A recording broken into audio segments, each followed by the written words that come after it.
Welcome to Puzzle Proof.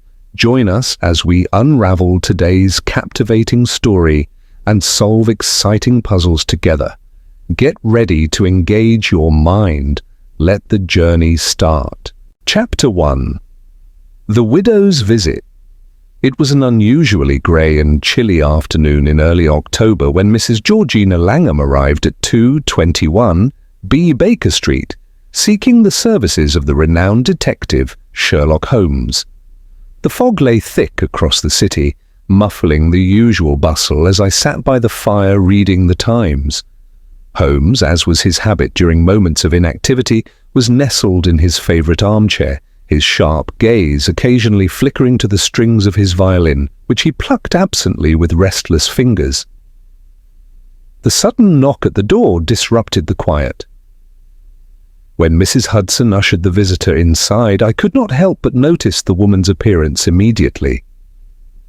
Her black gown bespoke mourning, tightly fitted and elegant, though the fabric was somewhat worn. Her face was pale, framed by dark hair that was pulled back with meticulous care, and her eyes, large, deep brown, held a steady sadness mingled with a strange resolve. "Mr. Sherlock Holmes?" she inquired, her voice measured, yet tinged with anxiety. "That is correct, madam," Holmes replied, his tone courteous but cool. "And to whom do I owe this unexpected pleasure?" "I am Mrs. Georgina Langham," she said, seating herself carefully on the edge of a modest settee. "I have come to consult you on a matter of some delicacy and urgency, if I may say so." Holmes's keen eyes brightened with interest, and he leaned forward slightly. "Pray do not hesitate. Detail is the very essence of my work. Speak freely and hold nothing back." She took a breath, steadying herself. "It concerns the death of my late husband, Alfred Langham, who passed away 2 weeks ago at our country estate in Surrey." Holmes nodded slowly. "I am aware of the Langham family name. Mr. Alfred Langham was, if I recall, a man of some standing in the industrial sector." "Yes, though that is not the matter at hand," she replied. "The coroner's report states that my husband's death was accidental. He slipped and drowned in the ornamental lake behind Langham Hall while walking alone at dusk." Holmes steepled his fingers, as was his habit when listening intently.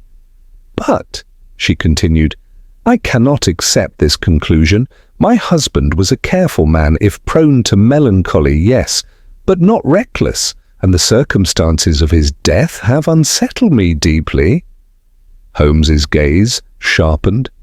"Pray explain, what particular details trouble you?" "Several, Mr. Holmes. On the evening of his death, Alfred had been reading alone in his study. He was due to attend a dinner at the nearby town, but never left. The next morning, the housekeeper found his absence and the local constable was summoned. They found him in the lake, no signs of struggle, and so the verdict was accidental drowning. But something does not sit right with you?" "Yes. 2 days after the funeral, while tidying the study, I discovered this beneath the rug." She produced a small brass key, worn and oddly shaped, with an intricate pattern engraved on the handle. Holmes took it delicately between thumb and forefinger, examining it with his characteristic concentration. "Where exactly was this found?" "Under the rug near the fireplace," she said. "I'm certain it was not there before. I believe someone planted it, either before or after my husband's death." Holmes turned the key over in his hand, noting the dull gleam of old metal mingled with fresh marks as though it had been recently handled.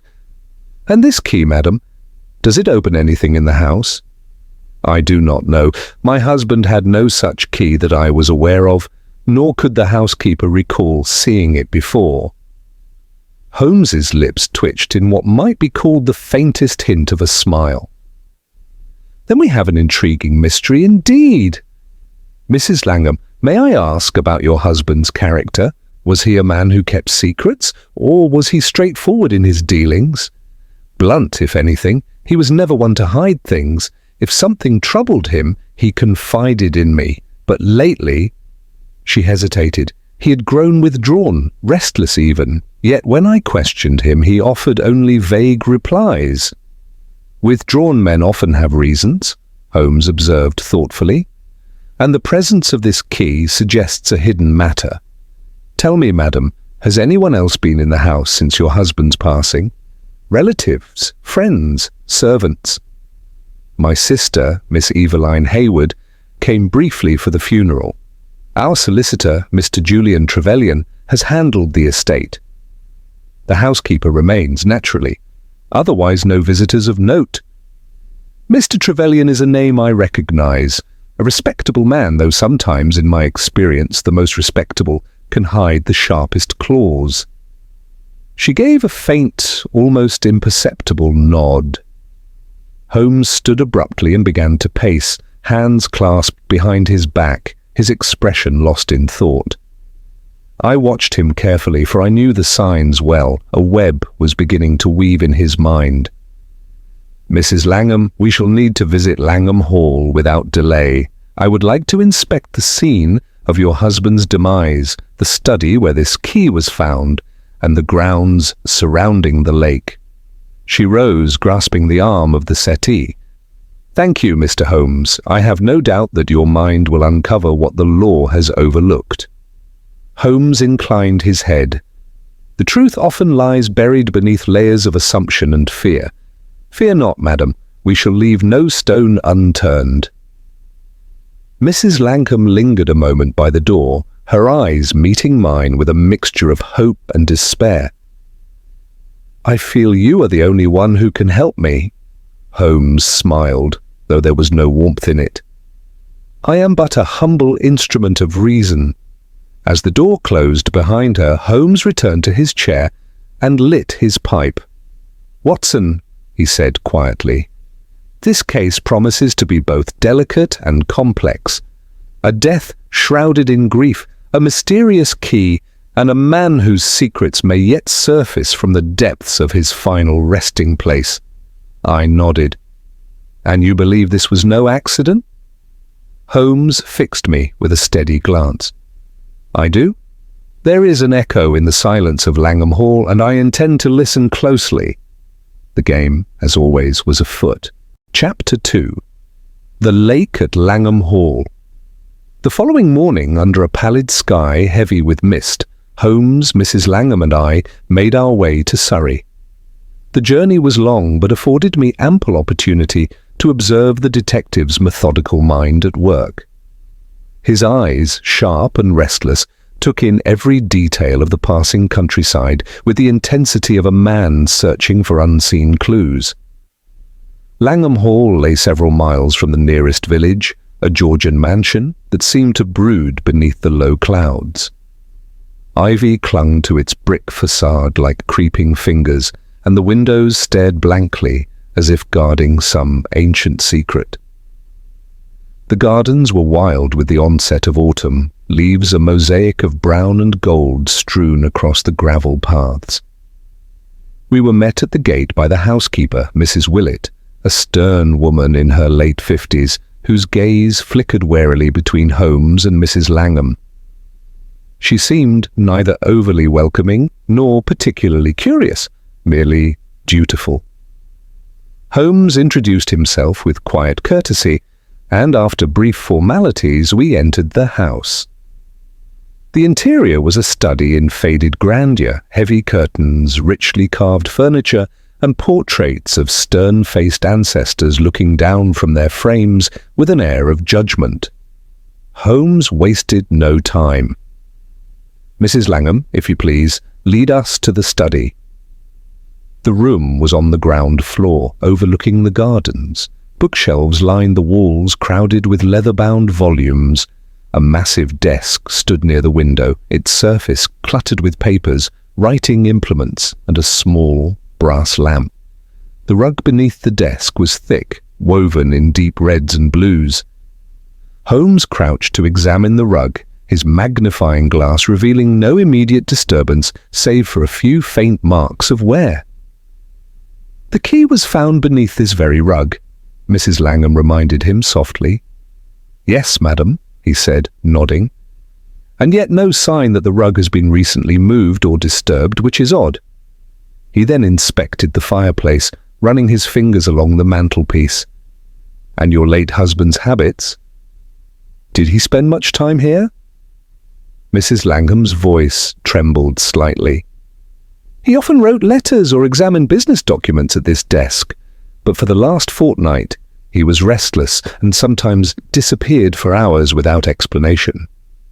Holmes's eyes narrowed. "And the lake, madam? You say he was found drowned there?"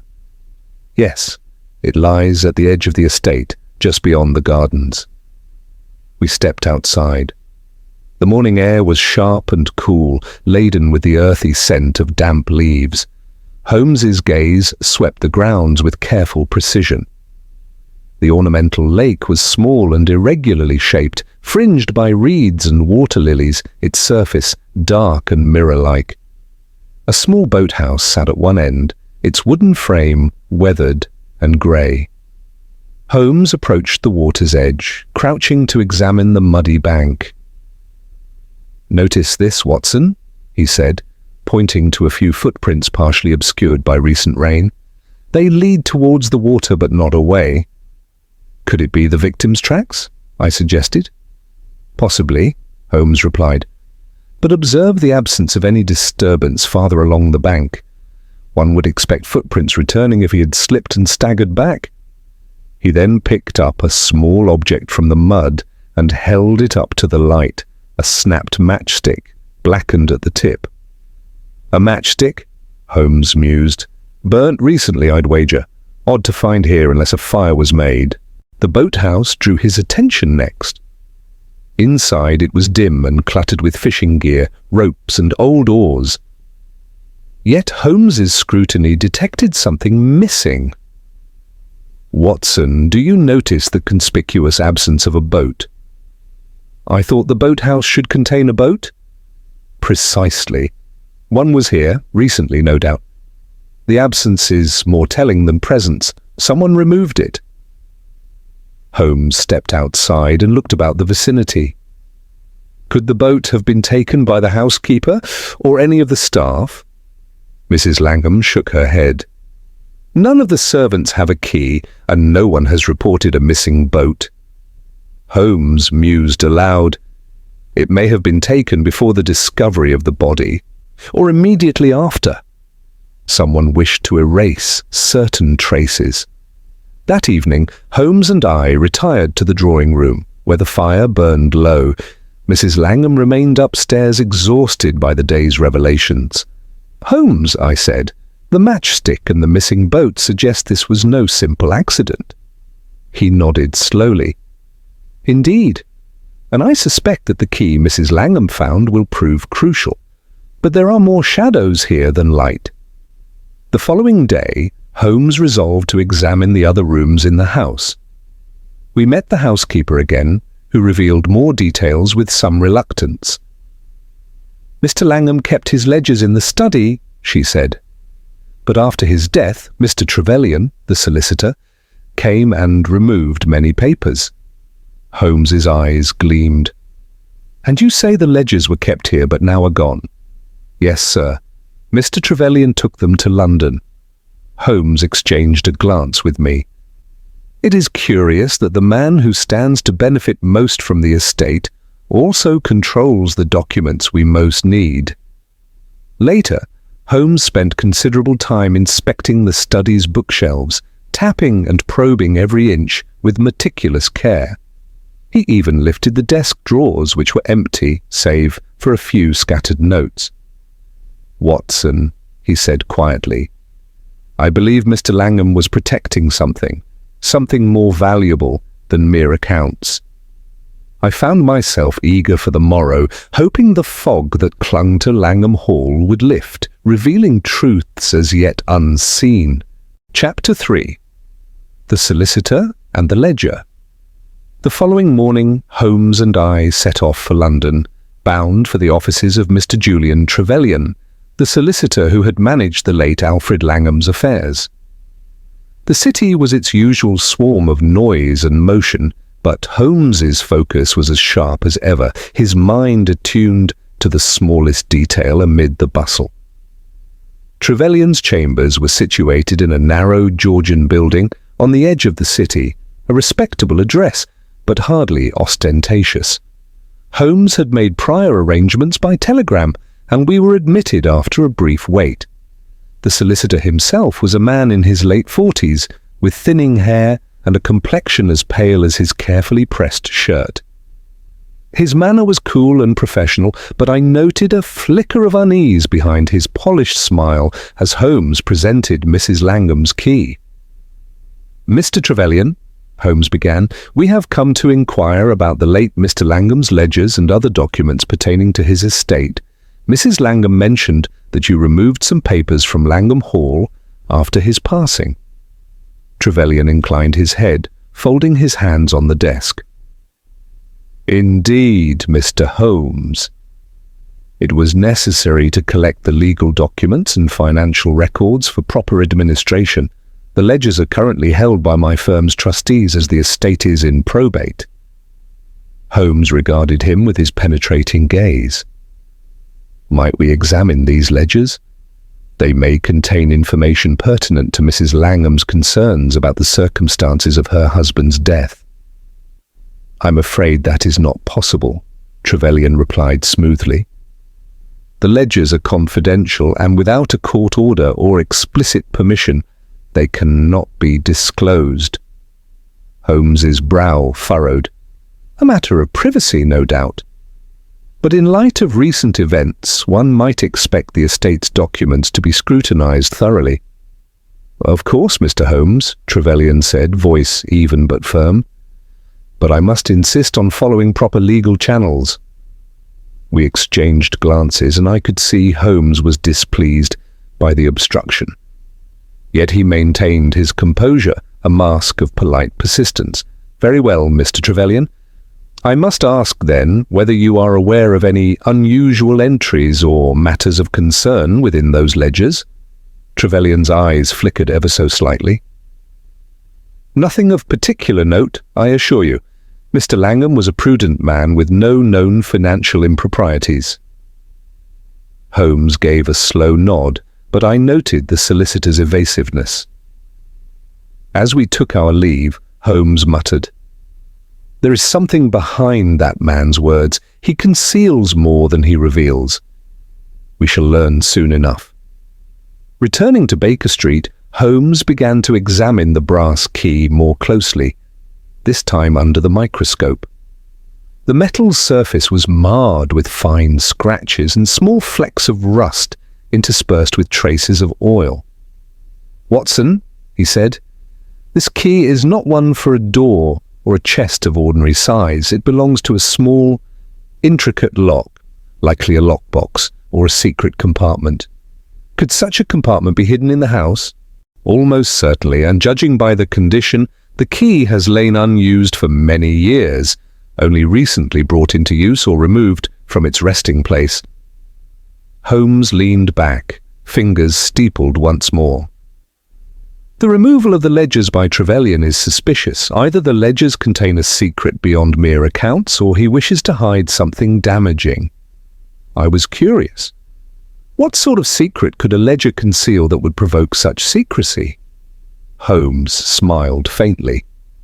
"Not the ledger itself, but what it represents. In the case of a man like Alfred Langham, rebuilt identity, hidden past, there may be more than balance sheets.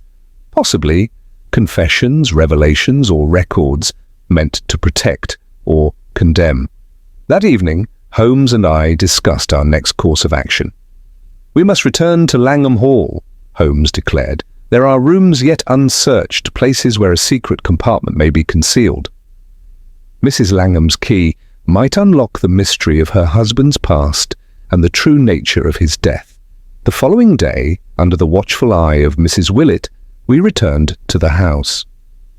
Holmes examined the study again, this time more deliberately and with greater scrutiny. He ran his fingers along the spines of the books, tested the walls and the bookshelf for signs of tampering. After some time, Holmes stopped before a particular shelf, eyeing it thoughtfully. "Watson, observe this." He pressed gently against the wood, and with a subtle click, a section of the bookshelf swung open, revealing a narrow recess behind. Inside, however, was empty, save for dust and the faint scent of aged paper. "Someone has removed whatever was here," Holmes observed. "Most likely, Trevelyan." "But why hide something here?" "And what?" I asked. Holmes fingered the brass key, considering. "This compartment's lock is the match for Mrs. Langham's key. It was meant to protect something important, a document, a letter, or even the ledgers themselves." We searched the rest of the study in vain, finding no other compartments. Holmes's expression was grave. "The key is a clue, but the prize remains concealed." Mrs. Willett approached us, wringing her hands nervously. "I don't understand, sirs. What could be so important to hide that it would cause such trouble?" Holmes fixed her with a steady gaze. "That, madam, is what we intend to discover." Later, as twilight deepened outside, Holmes examined the broken matchstick found by the lake and cross-referenced the details with the housekeeper's account. It appears the lake was not merely a place of accidental death, but a stage for a carefully contrived scene. I found myself eager, yet uneasy. The further we delved, the more intricate and perilous the case seemed. Holmes was ever the calm centre amidst the swirl of suspicion and uncertainty. I knew from experience that beneath his detached exterior lay a mind racing to piece together fragments into a coherent whole. As the night deepened, I found myself wondering what secrets those ledgers might hold, and what dark past Alfred Langham had desperately sought to bury. Chapter 4. Shadows in the Drawing Room. The days at Langham Hall grew ever more tense as autumn deepened, casting long shadows over its ancient stones and twisting branches. Holmes and I remained guests of Mrs. Langham, the weight of uncertainty hanging heavily in the air, like the persistent mist that clung to the estate. Yet the house itself seemed to brood with secrets, as if the walls whispered quietly of betrayals, lost fortunes, and concealed truths. That evening, after a meagre dinner, Mrs. Langham invited Holmes and me into the drawing room. The chamber was grand yet sombre, its heavy damask curtains drawn against the chill dusk. Portraits of stern ancestors glared down from the walls, their eyes seeming to follow our movements, as if guarding the family's legacy. Mrs. Langham sat near the fireplace, her hands folded in her lap. "There is something I have not yet told you," she said quietly, eyes flickering toward Holmes. "Before Alfred died, he received several letters he never showed me." Holmes inclined his head. "Letters, madam? Were they recent?" "Within the last month, yes." He grew anxious after reading them.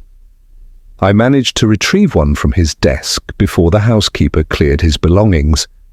I've brought it with me." She produced an envelope, its edges worn and stained. Holmes carefully unfolded the letter inside. The handwriting was neat but hurried, the ink faded. Holmes's eyes scanned the page rapidly, his expression unreadable. After a moment he looked up. "The letter warns of a forthcoming reckoning, Madame Langham. It speaks of debts to be settled and names to be revealed." "Debts?" I queried. "Not financial, Watson," Holmes said thoughtfully. "Old debts of a personal nature, perhaps. I suspect Alfred Langham was involved in matters that extended beyond the management of his estate." Mrs. Langham shivered slightly. "He never confided in me, but in his last weeks he became withdrawn, as though haunted." Holmes folded the letter carefully. "Who delivered these letters?" "By hand, I believe. The handwriting on the envelope is unfamiliar to me." "Have you any idea who might wish to threaten your late husband?" Holmes asked. She hesitated. "No, but I fear someone close to the family, someone with knowledge of old affairs." Holmes turned to me. "We must question those who were in the house around the time of his death." The following morning, Holmes summoned the housekeeper, Mrs. Willett, and the gardener, a reserved man named Thomas Reed, into the drawing room for questioning. Mrs. Willett's eyes darted nervously as Holmes questioned her on the days preceding Mr. Langham's death. She revealed that on the evening of the tragedy, she had seen a shadowy figure lurking near the boathouse, someone unfamiliar and dressed in dark clothes. "A stranger?" Holmes asked sharply. "Yes, sir. I thought little of it at the time, but now I wonder." Thomas Reed, the gardener, offered little, save that he recalled hearing raised voices the evening before the accident.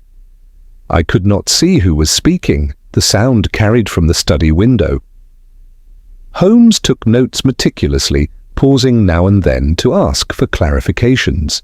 "Raised voices, a stranger by the lake, and threatening letters," Holmes mused aloud. "The web thickens." As the day wore on, Holmes inspected the drawing room itself, searching for hidden compartments or overlooked clues. He tapped the wood panelling and scrutinized the furniture, but found nothing unusual. However, when he examined the fireplace closely, his eyes caught a small, nearly invisible scratch on the edge of the mantelpiece. "Watson, observe this," he said, pulling a small blade from his pocket.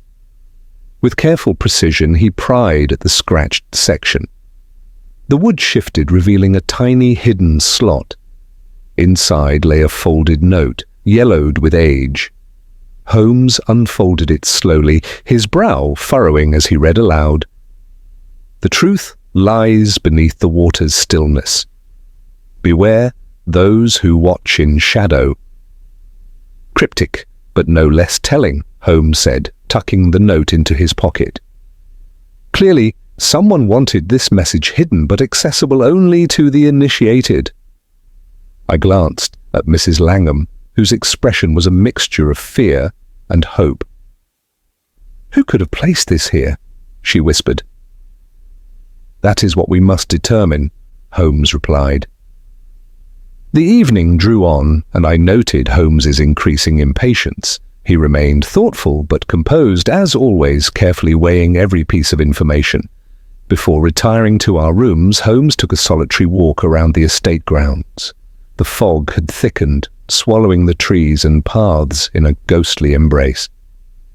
I watched from the window as he paused near the lake, eyes scanning the dark water's surface. He returned silently and remarked, "Watson, this case is as layered as the mists. Each revelation brings more questions." I nodded. "What do you think is the connection between the letters, the stranger, and the hidden note?" Holmes smiled faintly, but his eyes were sharp as ever.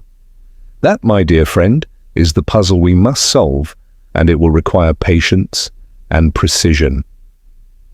As I lay awake that night, the whisper of Langham Hall's secrets lingered in my mind. The house had grown colder, the shadows deeper, and the mystery far from solved. Chapter 5. The Unexpected Visitor. The morning mist still clung to the Surrey countryside when Holmes and I took our breakfast in the dim dining room of Langham Hall. The house felt more oppressive with each passing day, as though the very air had thickened with unspoken truths and hidden dangers. Mrs. Langham remained withdrawn, retreating into silence, her face marked by a shadow of grief and anxiety. Holmes, however, seemed undeterred. His keen mind, ever restless, churned with possibilities and deductions. "Watson," he remarked, as he sipped his tea, "the notes, the letters, and the mysterious figure near the lake all point to someone seeking to unsettle the peace of this estate. But I suspect there is more at play than simple threats." Before I could inquire further, a sharp knock interrupted our quiet. The housekeeper, Mrs. Willett, appeared to announce the arrival of a visitor. Holmes raised an eyebrow. A visitor at this hour? Mrs. Willett nodded. A gentleman, sir, dressed quite plainly but insists on seeing you immediately. Intrigued, Holmes motioned for the man to be shown into the drawing room. Moments later, a slender figure entered, a man in his early 30s with keen grey eyes and a cautious demeanour. His clothes were simple but neat, his hat held carefully in his hands. "Mr. Holmes, I presume?" the man said, his voice low but steady. "My name is Edward Langham." The name caught us both off guard. Mrs. Langham gasped softly, rising from her chair as if struck. Holmes gestured for the visitor to be seated. "Edward Langham?" Mrs. Langham whispered, eyes wide. "I had no idea Alfred had any close relatives by that name." Edward inclined his head. "Nor did I, madam, until very recently.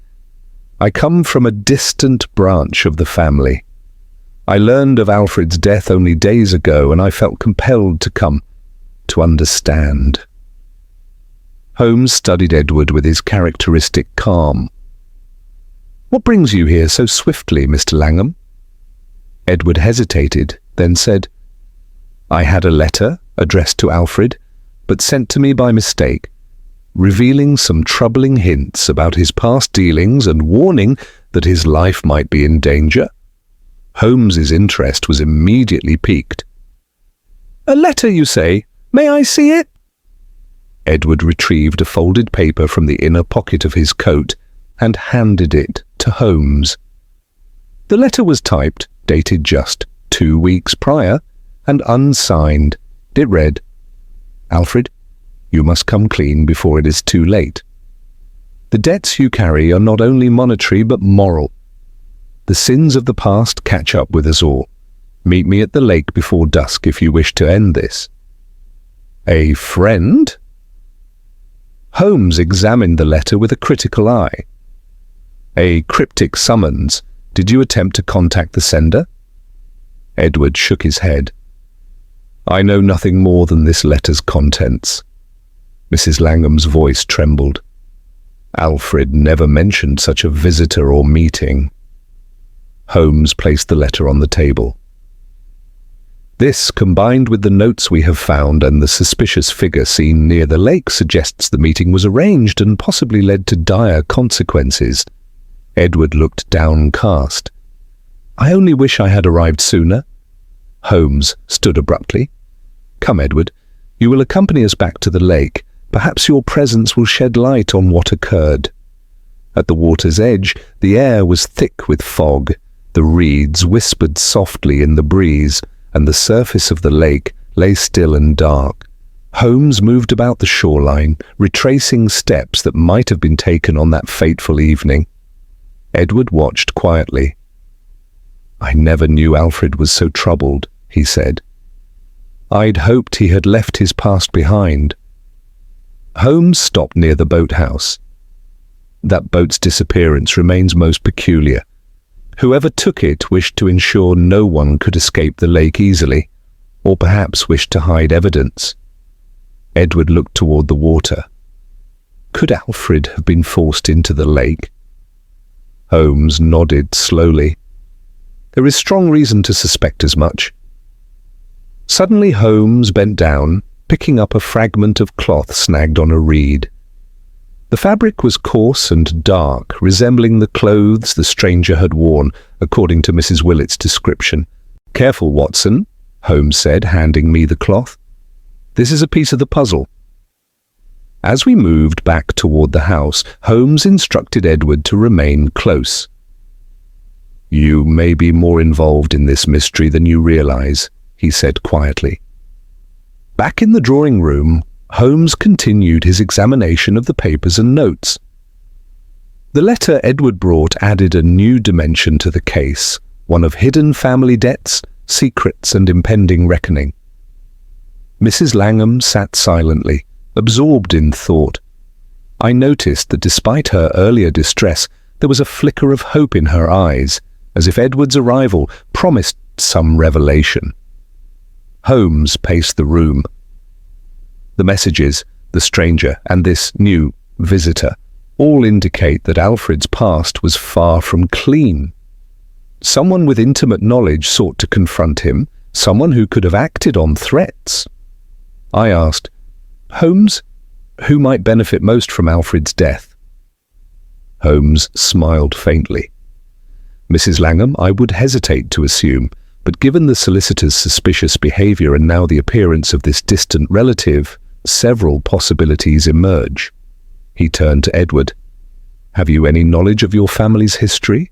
Any rivalries, debts, or disputes?" Edward hesitated. "My branch has long been estranged. There were disagreements over inheritance, and I believe Alfred managed to keep many family matters private." Holmes's gaze sharpened. "A motive often found in such disputes is greed, but sometimes it is far more complex, old grudges, hidden alliances, and betrayals." That night, after the visitor had retired, Holmes and I sat by the fire in our chamber, discussing the day's revelations. "Edward Langham's arrival complicates matters," I said. "His letter confirms the threats, but it also raises more questions. Who was the friend who warned Alfred? Was it genuine friendship or something else?" Holmes smiled, the faintest trace of satisfaction in his eyes. "Precisely, Watson. The game is afoot, and the players are revealing themselves one by one. We must remain vigilant." He stood and moved to the window, gazing out at the darkened estate. "Langham Hall holds many secrets yet, and before dawn, I believe we shall uncover truths that have long been buried beneath the calm surface." Chapter 6. The Midnight Revelation. The hours after supper passed with an almost unbearable quiet in Langham Hall. Mrs. Langham had retired early, exhausted by grief and the strain of recent events. Edward Langham, the unexpected visitor, was shown to his chamber with the promise that he would be kept informed of any new developments. Holmes and I remained in the drawing room, the dim glow of the fire casting flickering shadows on the dark wood panelling. Holmes sat quietly, his eyes fixed on the dancing flames as if in deep meditation. The puzzle that had been steadily growing more intricate now seemed to weigh upon him with particular intensity.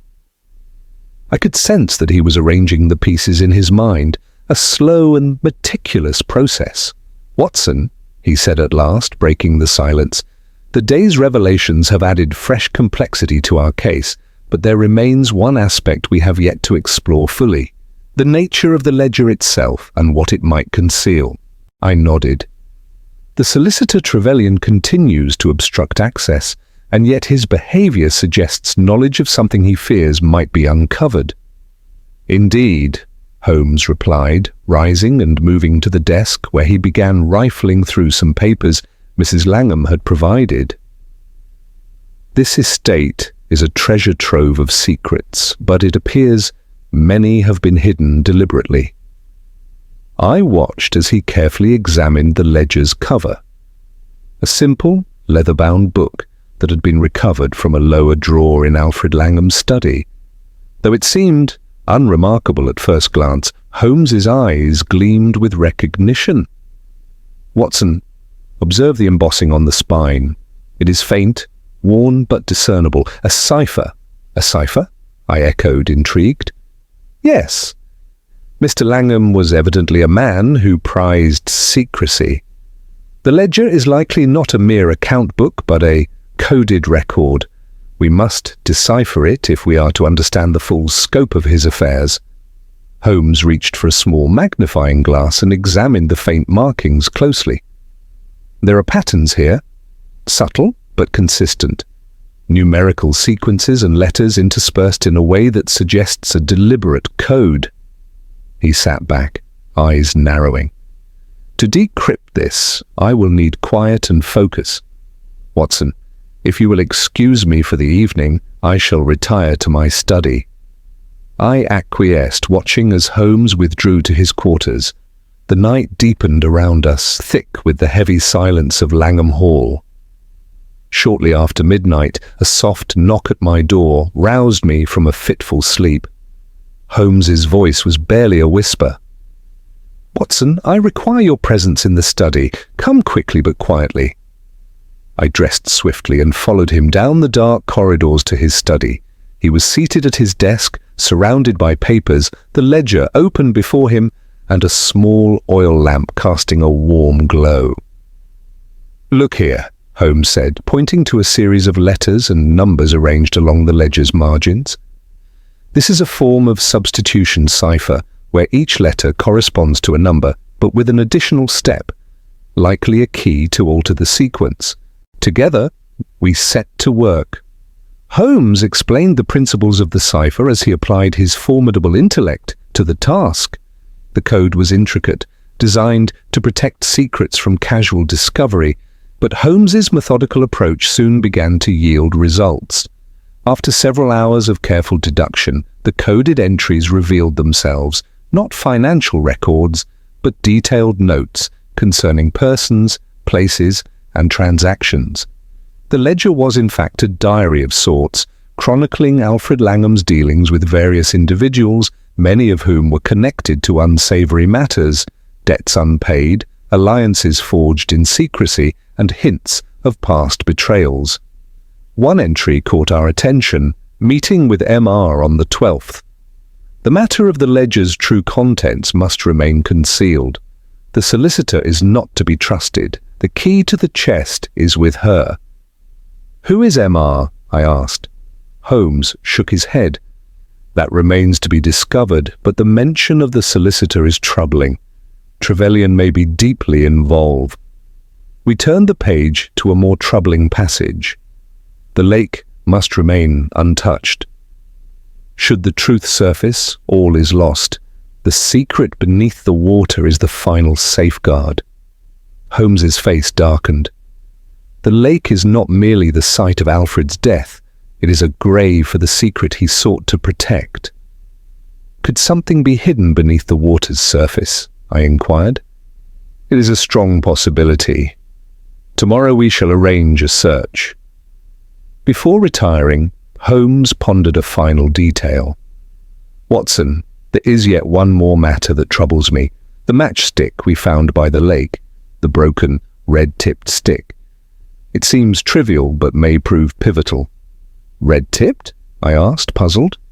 "Yes, such matches are uncommon, usually associated with certain clubs or tobacco shops frequented by the upper class. It is a signature of sorts."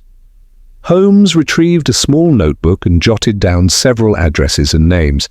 "Tomorrow we shall follow this lead. There is a pattern here, but the picture is not yet complete."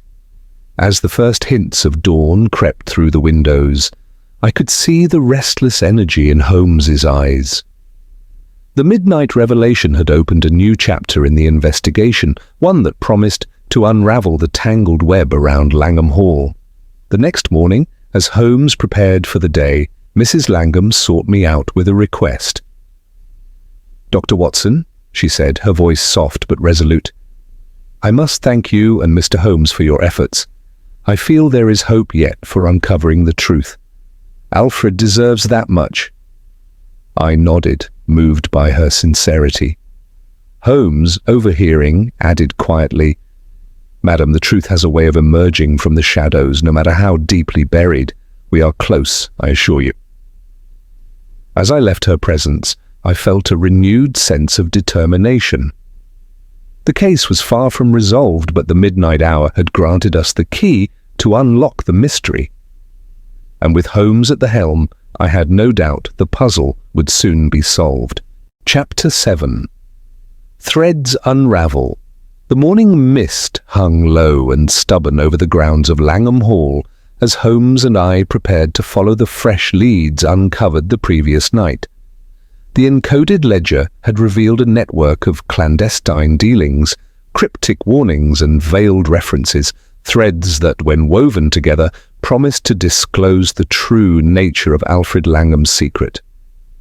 Holmes, as ever, was the epitome of calm concentration, every step measured and deliberate.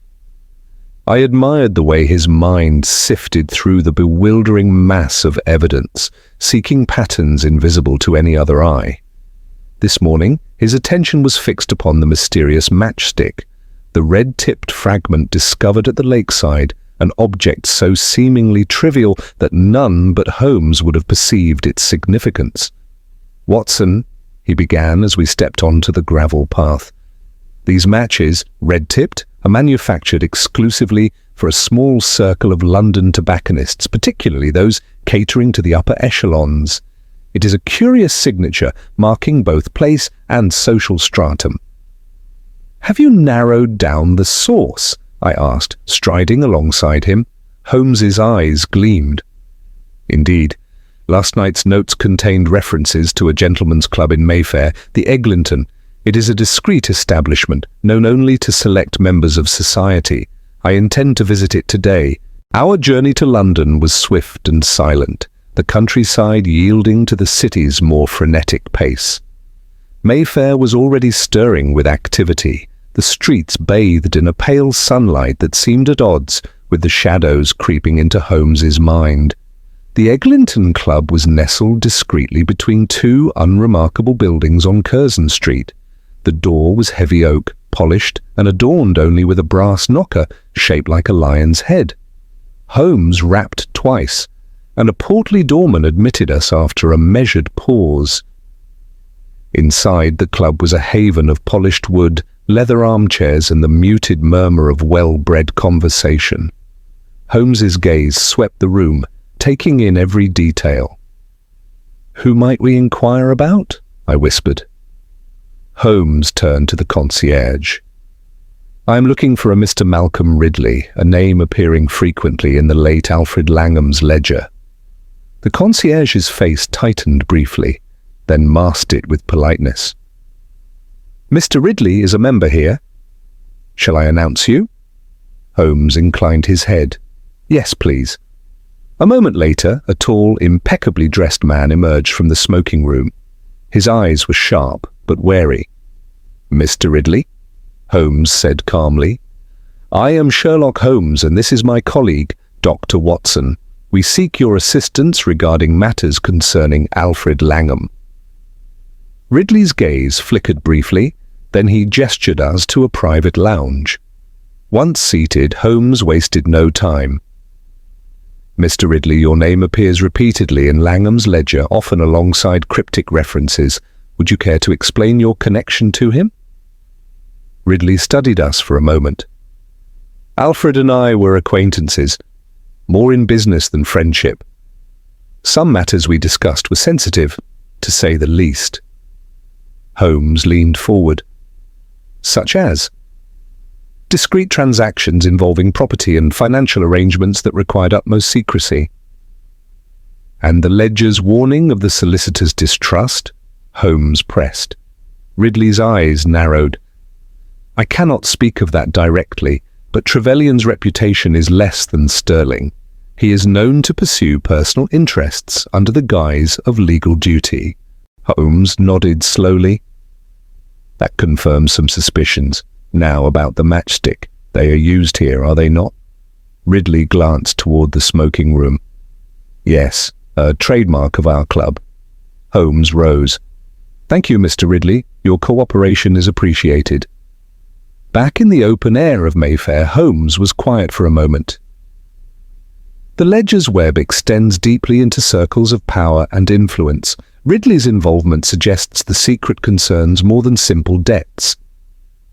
Our return to Langham Hall was under a cloud of unresolved tension. Upon our arrival, Holmes requested to examine the solicitor's office. Trevelyan was absent, and the room bore signs of haste, papers shuffled, drawers slightly open. Holmes's keen eyes caught a scrap of paper peeking from under the desk blotter. It was a note, hastily written. "Beware the one who wears the shadow. Trust none but those in blood." The phrase was cryptic, yet chilling. "Watson," Holmes said quietly, "this warns of a betrayal close at hand." Later, we gathered in the drawing room where Mrs. Langham and Edward awaited news. Holmes laid out our findings. Langham's dealings were tangled in a web of old family feuds and secret partnerships. The solicitor Trevelyan appears to have acted in his own interest, possibly obstructing justice. Edward's face was pale. What of the stranger seen near the lake? Holmes fixed him with a steady gaze. A man connected to these affairs, no doubt, but not the mastermind. There is one who has concealed themselves well. Someone within these walls, perhaps. Mrs. Langham's voice was a whisper. You mean one of us? Holmes nodded. Indeed. The matchstick, the coded ledger, the hidden notes, all suggest an insider with motive and opportunity. I felt a chill. The house we believed to be a refuge was now a stage for treachery. As twilight descended, Holmes insisted on a careful search of the estate grounds near the lake. Assisted by Edward and the gardener, Thomas Reed, we scoured the reeds and muddy banks. There, half submerged, we found it. A weathered wooden chest, sealed but unmistakably old. Holmes pried it open with deft fingers, revealing stacks of documents, letters, and a small, ornate box. Among the papers were correspondences between Alfred and an unknown party, references to a hidden legacy, and evidence of long-buried family disputes. The box contained a delicate gold locket with a miniature portrait inside, a clue to the one who wears the shadow, perhaps. Holmes held it thoughtfully. This chest is the heart of the secret Alfred protected at all costs. That night, as I lay awake, I pondered the threads we had unraveled, the tangled family ties, the veiled threats, the silent hostilities. Everything pointed to a conclusion that would soon shake Langham Hall to its core. Holmes remained resolute, his calm detachment a beacon in the gathering storm. The final pieces were close, and with them the truth would emerge from the shadows. Chapter 8. The Unveiling. The dawn crept quietly over Langham Hall, pale light brushing the edges of the trees and setting the dew on the grass to sparkle like scattered jewels. Inside the grand drawing room, the air was thick with anticipation. Holmes had requested the presence of Mrs. Langham, Edward, Trevelyan the solicitor, and the gardener Thomas Reed, each a key figure in the tangled web we had been unraveling. I took my place near Holmes, whose expression was composed yet intense, the calm before the storm of revelation. He began without preamble. Ladies and gentlemen, we stand on the cusp of truth. For weeks this estate has been clouded by mystery and deception, culminating in the tragic death of Alfred Langham. Today, those shadows will be dispelled. He turned to Mrs. Langham. Madame, your husband's ledger contained a secret coded to guard a family legacy far beyond mere monetary debts. The chest we found beneath the lake's edge confirms this. Holmes held up the small gold locket. This locket, madam, bears the portrait of your great-grandmother, Miss Margaret Ridley. Edward's eyes widened. Ridley? As in Malcolm Ridley of the Eglinton Club? Holmes nodded. Precisely. The Langham and Ridley families share a history of bitter rivalry and concealed alliances. Alfred was attempting to protect a legacy promised to your branch of the family, but threatened by the other. Holmes then turned sharply toward the solicitor Trevelyan, who had maintained a haughty silence throughout. Mr. Trevelyan, your role is pivotal. You had knowledge of this legacy and sought to conceal it for your own gain. Your obstruction, your resistance to granting access to the ledger, and your reluctance to disclose details are all evidence of your duplicity. Trevelyan's face reddened, but he said nothing. Holmes continued. The threatening letters, the warnings sent to Alfred, and the mysterious figure seen at the lake were all orchestrated by you to frighten him into silence. Trevelyan finally spoke, voice trembling. You have no proof. Holmes smiled coldly. Ah, but I do. The matchstick we found, red-tipped, originates exclusively from the Eglinton Club, a place you frequent. and the torn piece of fabric found near the lake matches the suit you wore the night Alfred met his death. There was a gasp from Mrs. Langham and Edward. Trevelyan's composure shattered. Holmes pressed on, "But there is more." The phrase, "Beware the one who wears the shadow," was not a vague warning, but a coded threat. Aimed at you? Trevelyan? Someone who knew your duplicity tried to protect Alfred. At that moment, Holmes's gaze fixed on the gardener, Thomas Reed. "Thomas, your loyalty to the family is well known, yet you discovered Trevelyan's treachery and sought to intervene. The note you left beneath the desk blotter was your attempt to warn us." Reed nodded gravely. "I could not stand by and watch this happen." Holmes turned to Edward and Mrs. Langham. The legacy Alfred protected was more than wealth. It was the truth about the family's history, documents proving rightful inheritance and exposing Trevelyan's attempts to seize control. Holmes's voice softened slightly. Alfred's death was a murder, disguised as accident. "Carried out by the man who feared exposure?" I asked. "But how exactly did it happen?" Holmes reached into his pocket and produced a small vial. The water in the lake was laced with a rare poison, administered to Alfred during their meeting. The boat was removed to prevent escape, and the poison did its work before he could summon help. He gestured to the ledger. His final entries, written in code, were cries for help disguised as accounts. Mrs. Langham sobbed quietly, and Edward grasped her hand. Holmes then addressed the group as a whole. "Now that the truth is known, justice may follow. Mr. Trevelyan will be held accountable for his crimes, and the Langham legacy will be restored." Turning to me, Holmes said, "Watson, it is often said that the smallest clues conceal the greatest truths. In this case, a broken matchstick and a scrap of cloth led us through deception to revelation." Mrs. Langham stepped forward, her grief softened by relief. "Mr. Holmes, you have given us what we feared lost, the truth and the hope of justice." Holmes inclined his head, his eyes reflecting a rare warmth.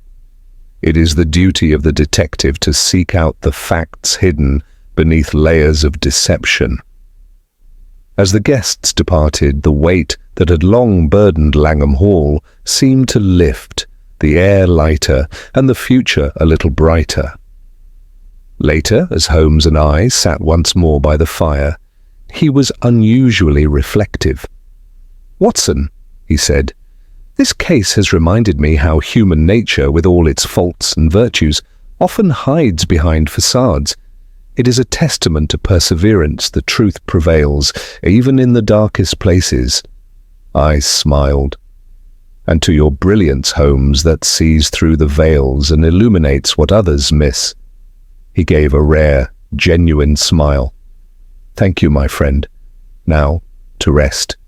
I suspect the next mystery will not keep us waiting long." As I extinguished the lamp and settled down, I felt a profound respect for the mind that had once again unraveled a knot of lies, and for the fragile hope that truth could bring peace. Langham Hall's secrets were laid bare, and the shadows finally banished.